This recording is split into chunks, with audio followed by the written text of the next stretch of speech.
My birth certificate has my place of birth as Rohwer, Arkansas. So, I knew that from early on, but I didn't really know what that meant. All I kind of knew was, I was born in camp. I didn't really know the significance of that until much later in my adult life and my association with JCL and attending a number of the Day of Remembrances. I slowly learned about the incarceration and the fact that, I was a victim of it. So one of the odd things was,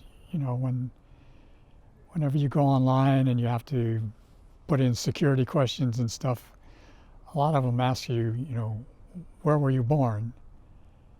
And, I have to put in like Rohwer, Arkansas, because of the incarceration.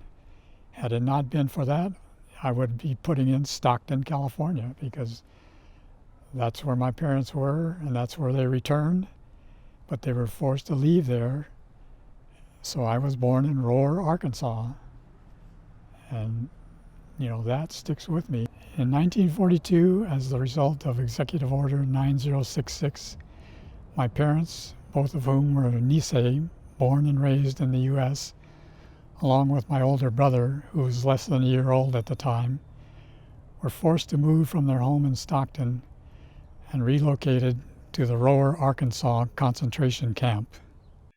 I was born there in 1943, so I belong in a category of those who were too young to have any personal memories of the camp.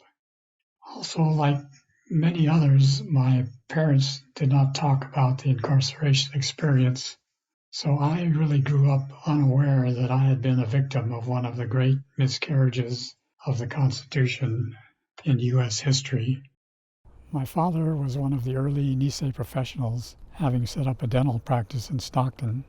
After the war, we moved to Kansas City, Missouri for about 2 years, where he worked as a dental technician to earn enough money to get us back to Stockton, where fortunately he was able to reestablish his dental practice.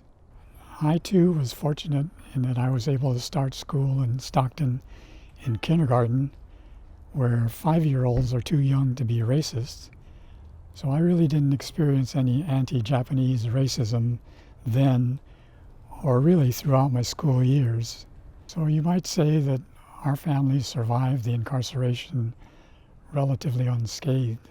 Still, I feel that I have one major impact in that it closed the door to our family history, because not only did my parents not talk about the incarceration, but they really didn't talk about the past in general. So it was not until it was too late that I really consider my parents to be more than just my parents, and to be people who had stories to their lives. And unfortunately, those are stories that I am never going to know.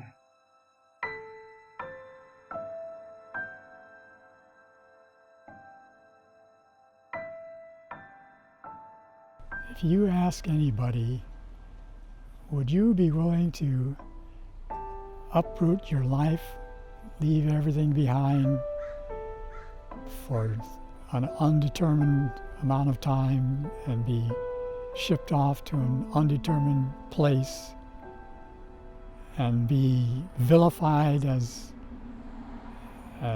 undesirable and treacherous people?